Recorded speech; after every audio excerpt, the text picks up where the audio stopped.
En Israël, que l'on soit juif, musulman ou chrétien, de même que laïque ou athéiste, le mariage est régi uniquement par la loi religieuse. Et pour cause, c'est le seul pays démocratique au monde où il n'existe pas de séparation entre la religion et l'État. Autrement dit, le mariage civil n'existe pas en Israël. Irit Rosenblum se bat depuis 15 ans déjà pour une cause qu'elle trouve juste.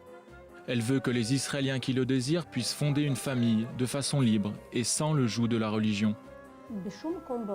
Partout dans le monde, la famille n'est pas une chose acquise. Tous les pays ont leurs propres lois. Il y a des gens qui se trouvent en dehors de cette loi et qui n'ont pas la possibilité de célébrer leur union.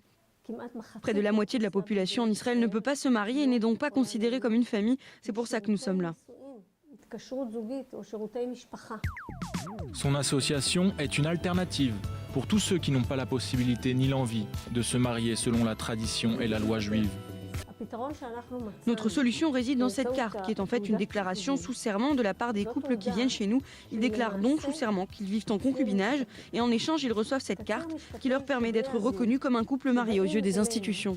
Maayan et Ran font partie de ces quelques 100 000 Israéliens déjà passés par Nouvelle Famille pour formaliser leur union. Pour moi, c'est une manière de se marier sans rabbin.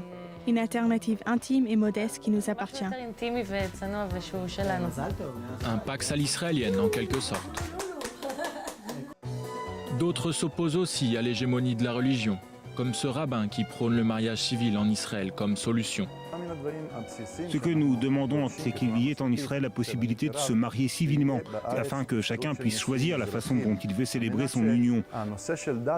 Je pense personnellement qu'un couple non religieux qui est obligé de se marier selon la loi religieuse alors qu'il n'est pas croyant transgresse le nom de Dieu. D'après moi, le mariage civil permettra aux gens de choisir une voie plus proche de leur cœur et de leurs raisons.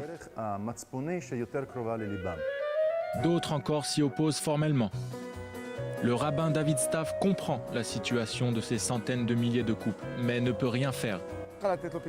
Je vais faire tout ce qui est en mon possible pour aider la société non religieuse à se marier selon la religion de Moïse et d'Israël, mais pour ce qui va à l'encontre de la loi religieuse, je ne peux rien faire. Il est aussi le président de l'association rabbinique Tzohar, une association plus conciliante qui a pour but de combler le fossé entre juifs religieux et laïcs en Israël. Avec notre association Tzohar, nous nous opposons au mariage civil en Israël parce que celui-ci provoquera une fissure dans la société israélienne. Si dans les 10 ans à venir, un tiers ou la moitié de la société israélienne se marie de façon civile, on ne pourra plus prouver leur identité juive, ce qui va créer deux peuples. Contacté, le grand rabbinat d'Israël a refusé d'apporter son concours à ce reportage. Pour rappel, celui-ci régit pour les Juifs les conditions, les effets et la dissolution de cet acte solennel appelé mariage.